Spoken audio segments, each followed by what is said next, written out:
Hello guys, நேற்று RRB PO and கிளர்க்கோட application form முடிஞ்சிச்சு. ஸோ இதில் வந்து பார்த்தீங்கன்னா எத்தனை பேர் அப்ளை பண்ணியிருந்திருக்காங்க, ரியல் காம்படிஷன் எப்படி இருக்குது அப்படின்றத இந்த வீடியோவில் உங்களுக்கு கிளியராக சொல்ல போகிறேன்.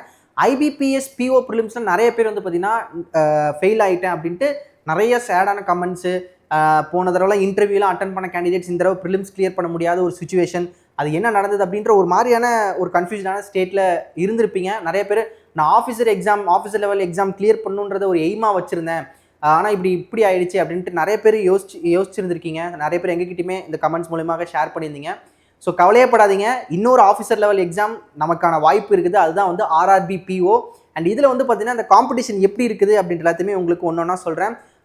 ஸோ இதில் வந்து லாஸ்ட்டான ஒரு சில விஷயங்கள் சொல்கிறேன், அதை நீங்கள் கண்டிப்பாக பண்ணிங்கன்னா இந்த தடவை கிளியர் பண்ணிடலாம். ஸோ ஃபஸ்ட்டு ஆர்ஆர்பி பிஓவோட டோட்டல் அப்ளிகேஷன் என்ன அப்படின்றத பார்க்கலாம். ஸோ டோட்டல் அப்ளிகேஷன் வந்து பார்த்தீங்கன்னா 8.3 lakh. ஓகேவா? ஸோ இங்கே இருக்குது. ஸோ 8.3 lakh இது வந்து பார்த்தீங்கன்னா நேற்று ஒரு 12 o'clock முன்னாடி நம்ம பார்த்த விஷயம். ஸோ 8.3 lakh கிட்ட இருக்குது. ஸோ தமிழ்நாட்டில் வந்து போன தடவை எவ்வளோ வேக்கன்சி இருந்தது அப்படின்னா ஒரு 110 சொன்னாங்க. அப்புறம் வந்து பார்த்தீங்கன்னா அது இன்க்ரீஸ் ஆகி ஒரு 180+ வந்துச்சு. ஓகே, ஒரு நல்ல வேக்கன்சி இருந்தது. இந்த தடவை வந்து பார்த்தீங்கன்னா சாலிடாக 200 வேக்கன்சிஸ் இருக்குது. ஸோ தமிழ்நாட்டுக்குள்ளே எவ்வளோ அப்ளை பண்ணியிருந்துருக்கலாம் அப்படின்னா 1 lakhக்குள்ளே இருந்திருப்பாங்க. ஓகே, ஸோ இதில் வந்து பார்த்தீங்கன்னா 1 lakh உள்ள வந்து பார்த்தீங்கன்னா அப்ளிகேஷன் இருந்திருக்கலாம். ஏன்னா தமிழ்நாட்டில் இந்த ஆர்ஆர்பி பிஓக்கு வந்து பார்த்தீங்கன்னா ஒரு கிரேஸ் அதிகம், நிறைய பேர் அப்ளை பண்ணுவாங்க. அண்ட் இதில் வந்து பார்த்தீங்கன்னா எல்பிடி இருக்குது. அந்த எல்பிடி விஷயத்தையும் நான் அப்புறம் சொல்கிறேன். ஸோ ஆர்ஆர்பி பிஓ பொறுத்த வரைக்கும் உமன் நிறைய பேர் ப்ரிஃபர் பண்ணக்கூடிய ஒரு போஸ்டிங்காக இருக்குது. ஏன்னா தமிழ்நாட்டுக்குள்ளேயே போஸ்டிங் இருக்க போது ஒரு ஒரு நல்ல ஒரு பேலன்ஸ்டான ஒரு லைஃப் இருக்கும். தமிழ்நாட்டுக்குள்ளேயே நம்ம இருக்கலாம். ஈவன் மென் எல்லாருமே ப்ரிஃபர் பண்ணக்கூடிய ஒரு விஷயம் தான். இதுக்கு நல்ல ஒரு கிரேஸ் இருக்குது. ஸோ அப்போ இது வந்து பார்த்தீங்கன்னா ஒரு 1 lakhக்குள்ளே அந்த காம்படிஷன் இருக்காது. 70,000 இருக்கலாம், 80,000 இருக்கலாம். ஸோ இதில் வந்து பார்த்தீங்கன்னா நம்ம போட்டி போட்டு வரணும். அண்ட் இந்த காம்படிஷன் எப்படி இருக்கும் அப்படின்றத நான் கிளர்க்கு சொன்னதுக்கப்புறம் சொல்லிடுறேன். ஸோ ஆர்ஆர்பி பிஓவில் 200 வேக்கன்சி. ஸோ இவ்வளோ காம்படிஷன். இதுக்கப்புறம் தான் வந்து பார்த்தீங்கன்னா மற்ற ஸ்டேட்ஸ் ஒரு 7 lakhs அதுக்குள்ளே வந்து பார்த்தீங்கன்னா மற்ற ஸ்டேட்ஸ்லாம் இருப்பாங்க. ஓகேங்களா? மேக்ஸிமம் இந்த 1 lakhக்குள்ளே அப்ளிகேஷன் அப்ளை பண்ணியிருந்திருக்கலாம். இதை வந்து பிஓக்கான ஒரு விஷயம். நெக்ஸ்ட்டு வந்து பார்த்தீங்கன்னா நம்ம கிளர்க்கு பார்த்துடலாம். கிளர்க்கில் டோட்டல் அப்ளிகேஷன் வந்து நீங்கள் பார்த்தீங்கன்னா 15 lakhs. ஓகே, 15 lakhs ப்ளஸ் வந்து பார்த்தீங்கன்னா அப்ளை பண்ணியிருக்காங்க. போன தடவை தமிழ்நாடுக்கு வேக்கன்சி வந்து பார்த்தீங்கன்னா 377 சம்திங் இருந்தது. இந்த தடவை வந்து பார்த்தீங்கன்னா ஒரு அப்ராக்சிமேட்டாக ஒரு 100 வேக்கன்சிஸ் அதிகமாகி இருக்குது.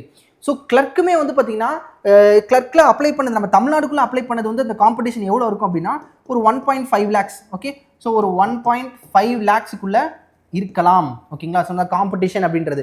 ஸோ மற்ற ஸ்டேட்ஸில் அதர் அப்ளிகேஷன்ஸில் இருக்கக்கூடிய காம்படிஷன்ஸ் இருக்கலாம். இப்போ இந்த ஆர்ஆர்பியை பொறுத்த வரைக்கும் கிளியர் பண்ணுறது வந்து பார்த்திங்கன்னா இந்த வருஷம் வந்து நல்ல ஒரு சான்ஸ் இருக்குது. ஏன்னா எல்பிடியுமே இப்போ ஸ்ட்ரிக்ட் பண்ணியிருக்காங்க. ஸோ எல்பிடியுமே அதுக்கேற்ற மாதிரி தான் நடக்க போகுது. அப்போ அட் த சேம் டைம் பக்கத்தில் இருக்கக்கூடிய ஸ்டேட்ஸில் இருக்கக்கூடிய பிஓ அண்ட் கிளர்க் வேக்கன்சியுமே பேலன்ஸ்டாக இருக்குது தமிழ்நாட்டுக்கு ஏற்ற மாதிரி. ஸோ அப்போ மற்ற ஸ்டேட்ஸ்லேருந்து உள்ளே வரவங்க இங்கேருந்து வெளியே போகிறவங்கிறதுக்கு வந்து பார்த்தீங்கன்னா அந்தளவுக்கு ரொம்ப அதிகமாக தெரியாது, பேலன்ஸ்டாக இருக்கும். At the same time LPD அப்படின்ற ஒரு விஷயம் கொஞ்சம் ஸ்ட்ரிக்டாக நடக்க போகுது. அப்போ இந்த வருஷம் RRB PO and clerk clear பண்ணுறதுக்கான சான்சஸ் அதிகமாக இருக்குது. நீங்கள் பண்ண வேண்டிய ஒரே விஷயம் என்னன்னா, ஐபிபிஎஸ் பிஓ ப்ரிலிம்ஸில் நான் ஃபெயில் ஆகிட்டேன் அப்படின்றத யோசிக்காமல் ஆர்ஆர்பி பிஓவில் நான் பாஸ் பண்ணணும் அப்படின்ற ஒரு தாட்டுக்குள்ளே நீங்கள் வரணும். ஸோ ஆர்ஆர்பி கிளர்க்லாம் வந்து பார்த்தீங்கன்னா ஈஸியாகவே நம்ம பாஸ் பண்ணுறதுக்கான சான்சஸ் இந்த தடவை ரொம்ப ரொம்ப ரொம்ப அதிகம். அண்ட் இது கூட வந்து பார்த்தீங்கன்னா ஐபிபிஎஸ் கிளர்க் இருக்குது. ஐபிபிஎஸ் கிளர்க்குமே நல்ல வேகன்சி 900+ வேகன்சிஸ் இருக்குது. ஸோ அதுவுமே வந்து பார்த்தீங்கன்னா கிளியர் பண்ணுறதுக்கான சான்சஸ் ரொம்ப ரொம்ப அதிகம். ஸோ படிக்க ஆரம்பிச்சிருங்க, கிளியர் பண்ணிடலாம். ஸோ ஒரே ஒரு விஷயம் பண்ண வேண்டியது என்னென்னா படிக்கணும். ஸோ இது பாஸ் பண்ண முடியுமா, கட் ஆஃப் எவ்வளோ இருக்கும், ஆர்ஆர்பி பிஓவில் போன தடவை ஒரு 55+ சம்திங் ஏதோ கட் ஆஃப் சம்திங் இருந்தது, அதை வந்து நான் கிளியர் பண்ண முடியுமா, இந்த தடவை வந்து கட் ஆஃப் அதிகமாகுமா அப்படின்ற மாதிரியான யோசனைகளை விட்டுருங்க.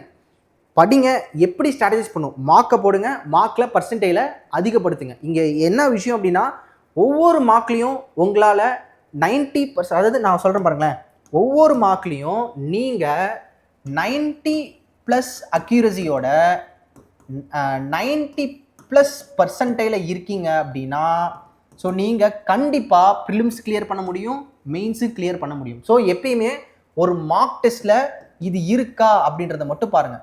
90+ அக்யூரசி, 90+%. ஸோ இந்த ரேஞ்சில் எப்பயுமே இருந்தீங்கன்னா கண்டிப்பாக கிளியர் பண்ண முடியும். ஸோ ஆர்ஆர்பியில் இதுதான் வந்து பார்த்தீங்கன்னா காம்படிஷனாக இருக்க போது கண்டிப்பாக டூயபிளாக இருக்கும். எல்லாராலையுமே மெயின்ஸ் போக முடியும். அந்த மெயின்ஸில் அதிகமாக மார்க் எடுக்கிறத பொறுத்து தான் நமக்கு நம்மளோட ஜாப் வந்து இருக்கும். ஸோ அதுக்கு நம்ம பண்ண வேண்டிய ஒரே விஷயம் படிக்கணும், ப்ரிப்பேர் பண்ணணும். ஸோ நம்மளோட கைடில் வந்து பார்த்தீங்கன்னா உங்களுக்கு நிறைய சப்போர்ட்ஸ் நம்ம கொடுத்துட்ருக்கோம். முக்கியமாக நம்மளோட டெஸ்ட் பேட்ச். சப்போஸ் நீங்கள் வந்து இப்போ தான் ஸ்டார்ட் பண்ணுறேன், எனக்கு எப்படி ஸ்டார்ட் பண்ணணும்னு தெரியல, எனக்கு ஒரு மென்டார்ஷிப் தேவைப்படுது, யாராவது என்னை வந்து புஷ் பண்ணி படிக்க வச்சா நான் வந்து படிச்சிருவேன் அப்படின்னு நீங்கள் யோசிக்கிறீங்கன்னா, இந்த வீடியோ கீழே ஒரு கமெண்ட் செஷனில் ஒரு கூகுள் ஃபார்ம் லிங்க் வைக்கிறேன். அதை வந்து ஃபில் பண்ணுங்கள். நம்ம டெஸ்ட் பேட்ச் எப்படி இருக்கும், நம்ம இல்லை நான் ரிப்பீட்டராக வந்து ஜாயின் பண்ணணும்னு நினைக்கிறீங்க அப்படின்னாலுமே கண்டிப்பாக நம்மளோட மென்டார் உங்களுக்கு கால் பண்ணி உங்களுக்கான சப்போர்ட்ஸை தருவாங்க. ஸோ இன்னும் வெயிட் பண்ணாதீங்க. யாராவது உங்களுக்கு ஒரு கைடன்ஸ் வேணும், கைடன்ஸ் இருந்தால் நான் கண்டிப்பாக கிளியர் பண்ணிடுவேன் அப்படின்னா மறக்காமல் நம்மளோட டெஸ்ட் பேட்ச் இல்லை ரிப்பீட்டர்ஸ் பேட்ச் எதுனாலும் நீங்கள் ஜாயின் பண்ணி படிக்க ஸ்டார்ட் பண்ணுங்கள். நெக்ஸ்ட் அப்டேட்டில் உங்களை வந்து பார்க்குறேன். வேறு ஏதாவது இருந்தாலுமே கமெண்ட் செக்ஷன் சொல்லுங்கள். Thank you, take care, have a nice day, bye.